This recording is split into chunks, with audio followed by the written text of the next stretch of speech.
শোনা যাচ্ছে শাকিবের সাথে সিনেমায় অভিনয় করবেন দিঘি। বিষয়টা নিয়ে তোলপাড় মিডিয়া পাড়া। বাংলা সিনেমার রাজা শাকিব খান, আর এখন তার বিপরীতে নতুন প্রজন্মের আলোচিত নায়িকা দিঘি। হ্যাঁ, আপনারা যা শুনছেন তা সত্যি বলেই মনে হচ্ছে। সোশ্যাল মিডিয়া থেকে শুরু করে গোটা মিডিয়া পাড়া এখন একটাই টপিক নিয়ে তোলপাড়, শাকিব দিঘি জুটি। কেমন হবে এই কম্বিনেশন? দর্শকদের মনে কী প্রতিক্রিয়া? আজকের ভিডিওতে পুরো আপডেট নিয়ে বিস্তারিত কথা বলবো। গত কয়েকদিন ধরে একটা খবর ঘুরছে। বিশ্বস্ত সূত্র বলছে শাকিব খানের পরবর্তী সিনেমায় নায়িকা হিসাবে চুক্তিবদ্ধ হয়েছেন দিঘি। একদিন তোমার একটি সিকোয়েন্সের শুটিং এর পরে দোয়েল আপা আমাকে ফোন করেছিল এবং ফোন করে খুব কান্না করছিল।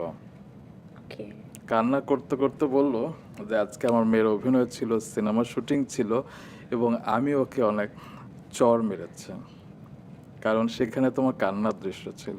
হ্যাঁ, তোমাকে নাকি চর মেরে চাচ্চু ছবিতে। হ্যাঁ, তোমাকে নাকি চর মেরে কান্নার দৃশ্যের জন্য প্র্যাকটিস করানো হতো। এক্স্যাক্টলি। এটা চাচ্চু ছবিতে লাস্টে যে কোর্টের একটা সিন ছিল, ওখানে অনেক ড্রামা, অনেক ডায়লগ, এবং এই ডায়লগটা মুখস্থ করার জন্য এফআই মানিক আঙ্কেল আমাদেরকে 3 দিন সময় দিয়েছিল, এবং 3টা পেজ, এত বড় বড় 3টা পেজ আমার মার হাতে দিয়ে বললো 3 দিন সময় দিলাম, ও শুটিং রাখলাম না, ভাবি ওকে এটা বাসার থেকে একদম মুখস্থ করিয়ে আনেন, এটার আমরা শুটিং করব। এটা 2 দিন লাগুক 3 দিন লাগুক, আমরা টানা এই সিকোয়েন্সটা করব, সময় ধরে ধরে, অনেক গুরুত্বপূর্ণ সিকোয়েন্স। তো আমাকে অনেক বোঝানোর চেষ্টা করা হলো, বলার চেষ্টা করা হলো। এখন আমিও তো তখন অনেক ছোট, ওই সময় তো আসলে এত ডায়লগ হয় না, তারপরে অনেকখানি মুখস্থ করে গেলাম। যাওয়ার পরে আমার মা বলল যে এখন এডি আমাকে প্রম করছে, আমি ওই প্রম নেই না, আমি তার কথা শুনে অ্যান্সার দেই না। তো আমার মা বললো আমি ওকে প্রম করব, আমাকে দেন। এবং একটা বেঞ্চের উপর দাঁড়িয়ে আমি ডায়লগ দিচ্ছিলাম, এবং ওই বেঞ্চের নিচে আমার মা বসা ছিল স্ক্রিপ্ট নিয়ে। ওখান থেকে সে আমাকে প্রম করছে, আমি উপরে শুনে ডায়লগ দিচ্ছি। তো এটার পরে এখন আমাকে কান্না করতে হবে। তো আমাকে বিভিন্ন রকম, একবার পরিচালক এসে আমার চোখে পানি দিচ্ছে,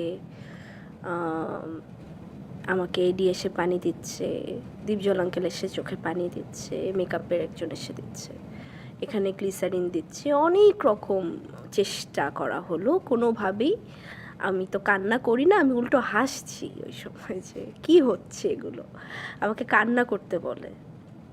তো ওই জায়গাটাতে তখন আমার মা কোনো কথা না, আমি জাস্ট দেখলাম দৌড়ে এসে আমাকে 2টা থাপ্পড় দিল। আর এফআই মানিক আঙ্কেল বলছে, ভাবি প্লিজ ওকে মারবেন না, ওকে মারবেন না, ও বাচ্চা মানুষ, ও এমনিই কান্না করে দিবে, ওকে আমরা একটু ম্যানেজ করি। আমার মা বললো কোনো কথা বললেন না, আপনি করেন, ক্যামেরা অন করেন, আর কোনো কথা বললেন না, এখনই শট নেন, এই কান্নাটা আমি মারলে ও যে কান্না কাঁদবে আর কোথাও কাঁদবে না, আপনি এখনই নেন।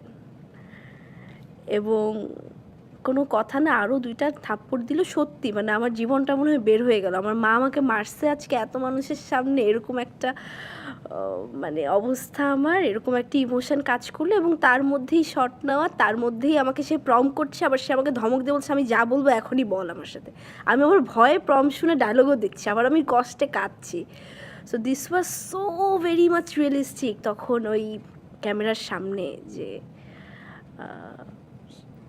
মানে পিছনে তো আসলে অনেক কিছু হয়ে যায় একটা কিন্তু মা আসলে অভিনয় বের করবার জন্য এটা করলো, তার কিন্তু বুক ছিঁড়ে গিয়েছিল এবং সেটি তিনি প্রকাশ করেছিলেন আমার কাছে। থ্যাংক ইউ, এটা আমি জানতাম না, এটা আমি আজকেই জানলাম।